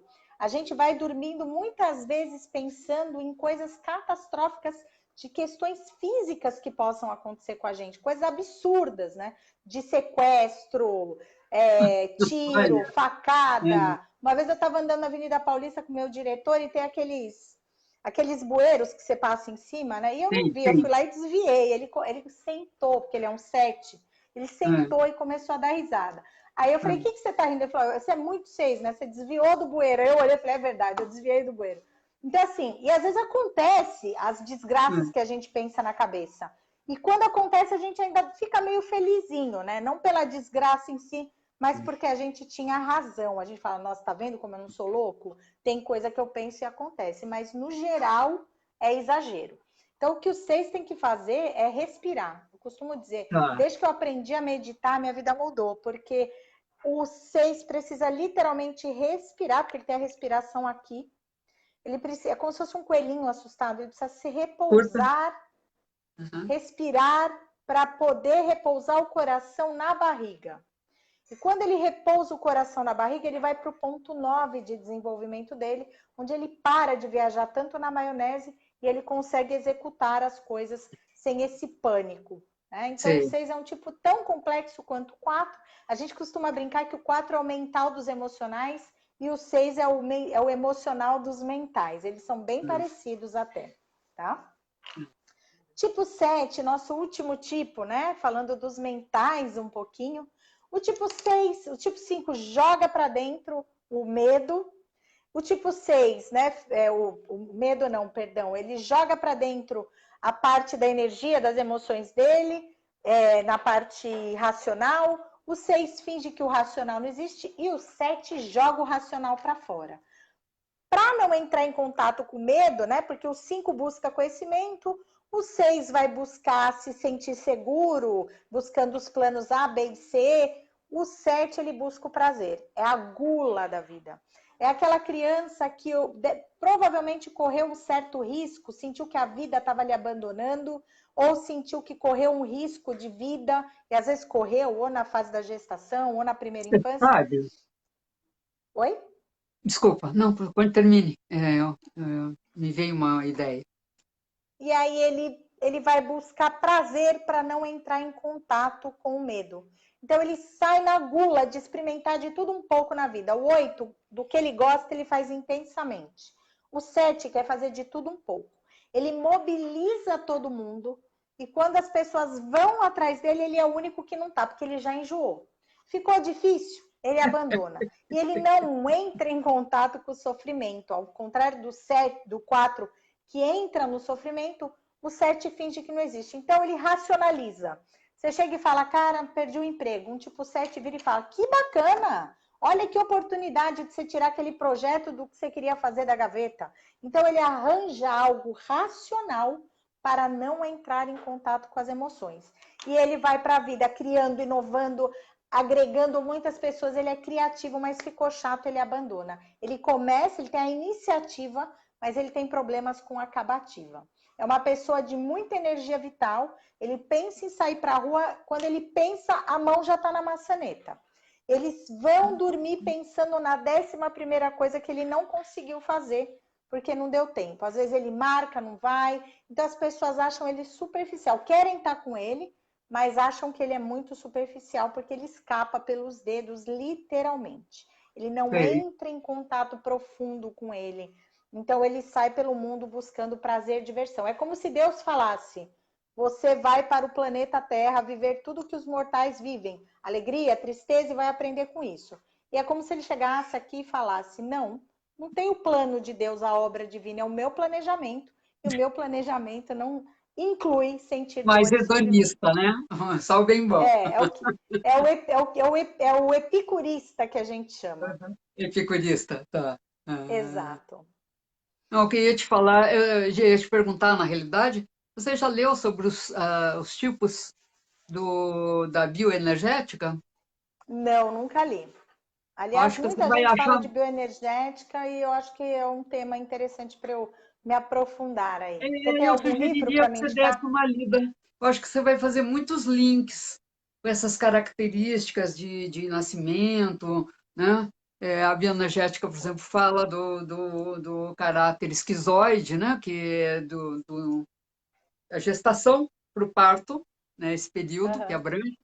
Eles dividem por faixa etária, inclusive. E fala até dos anéis de couraça, tá. Não, mas esse é Olha, que outro legal. assunto. É. Você Mas é tem muito alguma coisa para me interessante. indicar para ler? Sim, pode começar com bioenergética mesmo, do Alexander Lowen. Tô anotando. Tá.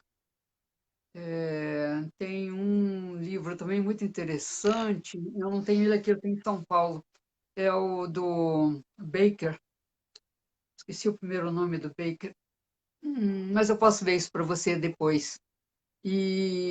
Mas eu acho que você vai fazer muito link, você vai achar bem interessante, né? Então, assim, por exemplo, essa coisa do medo, o esquizoide tem muito medo, né? Porque ele foi Sim, muito. abalado, ele teve problema de parto, ou quase houve aborto, ou quase houve a interrupção da Eu, por gestação. exemplo, que sou um 6, eu tive, né? Um amigo meu que trabalha com bioenergética, ele falou que eu tenho um pouco de esquizoide. Eu nasci com o cordão umbilical enrolado no pescoço, eu Enrolado. quase morri. Isso, É, era outra coisa que eu ia falar agora. Então, nós estamos aí na sintonia. Muito interessante, eu isso. acho que você vai fazer uns links bem legais aí, viu? Ai, obrigada pela dica. Já faz um tempo que eu queria ler sobre o Eu tema. estou Ótima ouvindo você e oportunidade. está me vindo algumas coisas assim, sabe?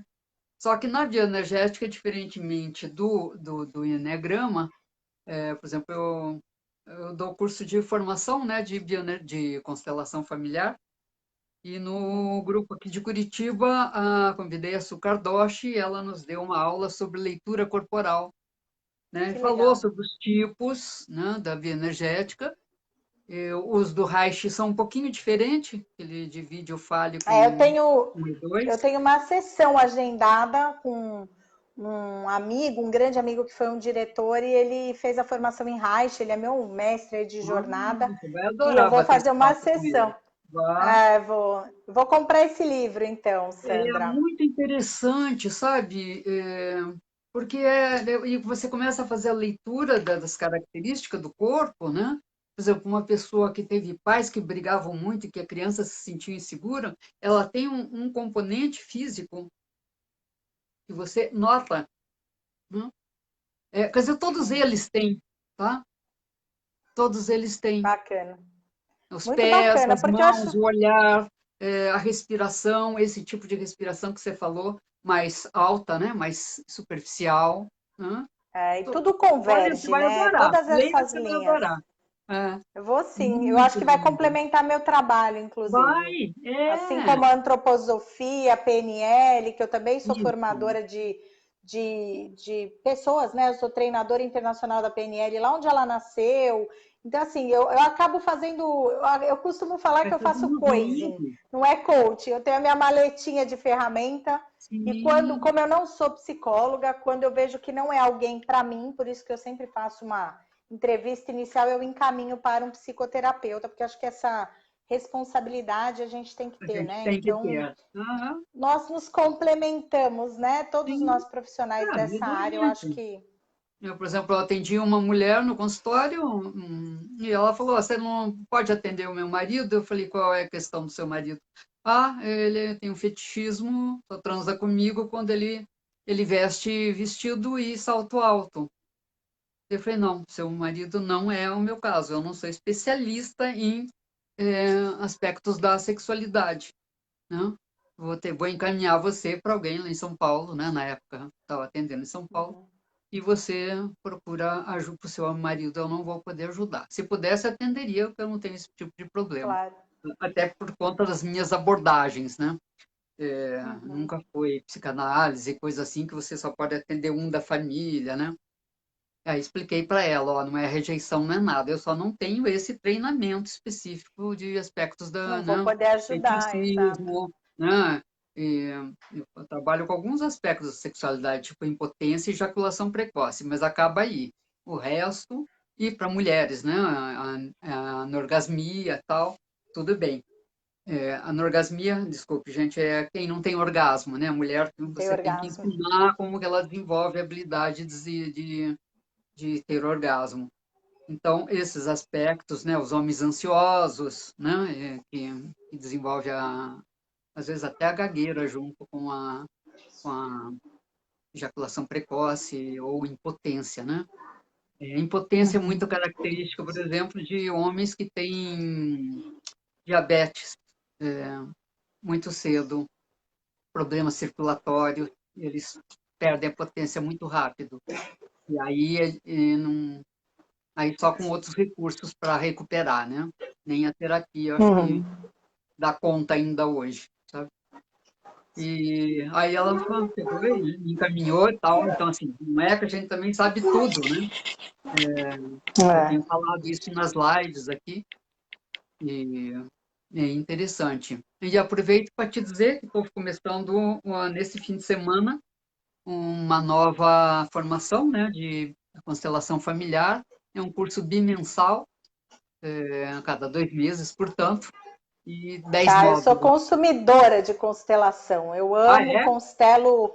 Eu constelei já de tudo que você pode imaginar e nunca estou satisfeita. Desde 2008 eu faço Ah, constelação e conheço muitos amigos consteladores e com eles aprendi muita coisa que complementa meu trabalho nas organizações. Meu marido faz formação em constelação agora e a área dele não tem ah, é? nada a ver. Ele Olha. está fazendo. Ele Então, é ele da vem da mesma área de área, então? relações. É? Não, ele se encantou aí como um bom 5, né? Um acadêmico de carteirinha. Ele é Ah, da área originalmente do direito, aí migrou para as relações internacionais. Ele é professor na agora graduação, no tá em alta, mestrado. né? A constelação vinculada a direito. Aham. E ele adorou, né? Ele não exerce o direito, ele nem foi essa a porta de entrada. Ele Aham. começou a se interessar mesmo pelas minhas coisas agora. Estamos juntos aí há quase 15 anos, sempre Olha, me apoiou, sempre foi um grande parceiro, mas agora é que ele está entrando aí nessa área também. Eu espero que em breve a gente possa já fazer alguns trabalhos juntos, eu e ele, que é meu sonho de consumo, né? Então, sei. mas é isso. Eu espero aí que vocês também tenham usufruído bastante desse tema, porque Muito Enneagrama interessante. realmente é transformador. Acho que deve ser, porque como ele mostra os aspectos positivos e os nem tanto, né? Digamos assim, ele também deve te ajudar a descobrir ferramentas, né? A elaborar rotinas aí que tragam esses Sim, aspectos e convertem em positivos, né? Em exatamente. A gente se ajuda Conscienciologia, mutuamente. Conscienciologia a gente chama de traço forte e traço fraco, né? Trafor e Isso. trafar. Então, é frágil, né? E então a gente tem a opção de modificar, né? Não é só assim e daí, né? A Síndrome de síndrome Gabriela, né? Eu isso, nasci exatamente, assim. é o que eu ia Não, falar, não tem né? como. Não, Se a então gente acho que faz isso, a todo gente não evolui, né? Na vida, a vida da gente é o que eu costumo dizer, né? E eu gosto muito.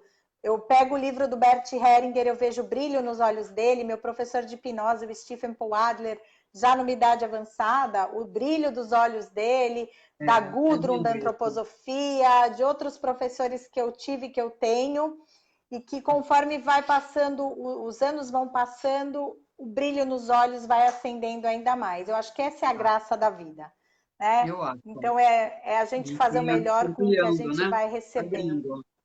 É O confiar próprio no Bert fluxo da fala, vida, né? né? O próprio Bert fala, nem a constelação está acabada, nada está acabado. O que está Nada acabado está. está morto, né? Já morreu. Exato, Está tudo em constante exato. movimento, aprendizagem, modificação. Então, assim, quem se identificou aí com as características, não desanimem, por favor, né? Isso, eu Vamos estou à buscar, disposição. Se vocês né? quiserem entrar no meu canal do Telegram, chama Enneagrama Espiritual.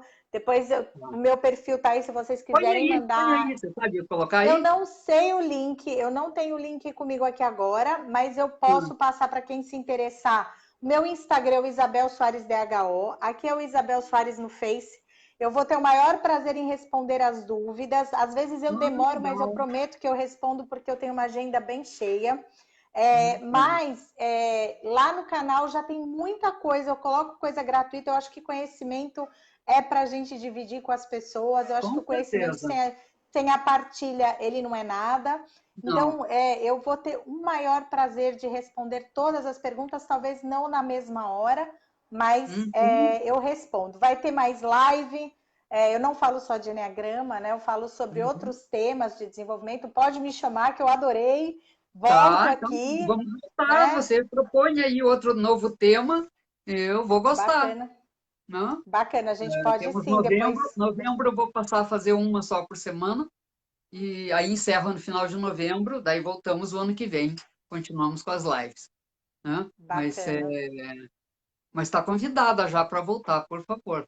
Né? Muito obrigada, adorei. Aí, o que eu achei bacana é que você traz muita gente de todas as áreas. Isso para mim é um valor, essa Sim, integração, né? sim, Essa partilha de diferentes conhecimentos. Então, sim. quando a gente fala sobre um tema nosso, a gente aprende com as perguntas, aprende com quem Sim. entrevista. Então, eu quero Aprende. muito te agradecer essa oportunidade, porque eu acho que isso é rico para todos nós, né? Sim, nossa, eu também tenho aprendido, né? Tenho aprendido coisas, tenho feito links interessantes. Nossa, bem gratificante. Tanto é que eu pensei em fazer um mês, e você já é a minha, olha lá, 35ª entrevista, Eu fui a entrevistada, 35ª né, para ser entrevista. mais específica.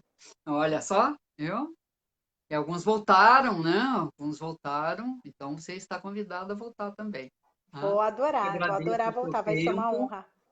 Eu que Eu agradeço o seu agradeço. tempo, seu conhecimento, sua Ó, disponibilidade, vou essa escrever aqui doação, meu né? Instagram, que o Hum, pessoal está pedindo. Não, a doação faz parte, né? Conhecimento, eu acho que nós temos que nos ajudar enquanto seres humanos, com certeza. porque o mundo depende da nossa colaboração mútua, né? Isso é valor para mim. E agora está tão Então, confortável, né? Porque as pessoas não precisam sair de casa para aprender, é só ligar o celular, exato, o note, o tablet e pau, né? isso mesmo. E Tá bom? aprender. Quem me seguir lá no Insta, eu tenho live no meu IGTV de todos os tipos de Enneagrama. Eu falei profundamente de todos Ah, eles eu com quero ver lá, para eu convidados. Tem ver canal no qual YouTube responder. também. Tá. Então sigam lá que vai ser um prazer enorme responder dúvidas. Eu volto com conteúdo no YouTube semana que vem. E farei Tá, algumas lives como convidada de outros perfis também. tá. Então, fiquem atentos aí que tem bastante coisa e muito obrigada aí generosamente por me convidar. Foi uma honra muito Uhum. grande. Perfeito, querida. Eu que te agradeço o seu tempo, né, e tudo. E vamos marcar, agendar outra. Você já pode escolhendo o tema aí. Vamos agendar para novembro, que tal? Hã? Ok, perfeito. E vocês sintam-se convidados aí se quiser precisar de informações sobre o meu curso. Você vai dar algum curso também agora, Isabel? Se for? Não, agora eu Não? não estou com nenhum curso programado, eu estou com projetos em company, tenho os meus processos de coaching, eu tenho um curso de Enneagrama para líderes que está gravado numa plataforma da Academia Evolução Humana. São os 9 Não? estilos de liderança, então eu falo dos tipos, da personalidade, como elas se desdobram na empresa. Né? Mas eu vou Entendi. gravar um outro que é só sem falar sobre liderança, falando aspectos mesmo de essência, personalidade, paixão, virtude, mecanismo de defesa, aí dando mesmo Que todas as legal. nomenclaturas. Aham. Tá bom? Perfeito. Vai ser um Aham. prazer. Tá ótimo. Muito obrigada. E vocês querendo Obrigada a você. informações sobre o curso de constelação, vou dar Reiki nível 2 também, meados agora de setembro, Deus, acabou setembro, outubro, né? Então, quem já fez nível 1, que é o pré-requisito. Você é reikiana também, não? Eu fiz até o 3, mas eu não inicio pessoas. Eu fiz o Ah, tá. 3A. Ah, o 3A, o 3B que inicia, né, o mestrado. Aham. E você Isso. fez o mestre de si mesmo, né? Isso, mestre de mim mesma. Daí o outro mestrado para todos permite dar curso, fazer iniciação e tal. E esse grupo está animado aí, o pessoal começou junto agora, tem gente aí dos Estados Unidos, Inglaterra. Bacana. Então, agora com a internet, né, minha querida, abre tudo, né? O céu E é o estão limite. animados aí, tem gente querendo fazer até o mestrado. Já me falaram ontem que nós tivemos uma reunião. O grupo está muito unido, muito bonito, muito forte, pessoal dedicado. Nossa, dá gosto ter alunos assim, né? Meu É Deus, verdade. gratificante. Então, falem comigo, tá? A respeito de qualquer um dos dois, estou disponível. Uhum. Muito obrigada, Obrigada. Isabel. Obrigada mesmo. Desculpe Obrigada, as um beijo no interrupções. coração de cada um. Imagina. Dá um gapzinho, assim, de vez em quando a gente entra junto, né? E eu me Mas tá empolgo tudo bem. também. Tá tudo bem. Né? E vocês todos que estiveram presentes, muito obrigada mais uma vez, né? Quem gostou, depois compartilha com os amigos. Isabel, em seguida já estou te passando o link também para você divulgar para os seus contatos, pôr no seu canal do YouTube, tá? A entrevista é nossa, tá bom? Muito obrigada. Um beijo Beijo, boa grande. tarde, gente. Boa tarde. Espero Tchau. ter respondido todas as perguntas. Depois você dá uma fuçada lá e vê também se a gente não pulou alguma pergunta, né? A gente Pode responde deixar. depois, tá bom? Pode deixar. Porque Podem me procurar que eu respondo também outras que surgirem, tá bom? maravilha. Muito obrigada, querida. Boa Tchau. tarde. Obrigada. Boa tarde.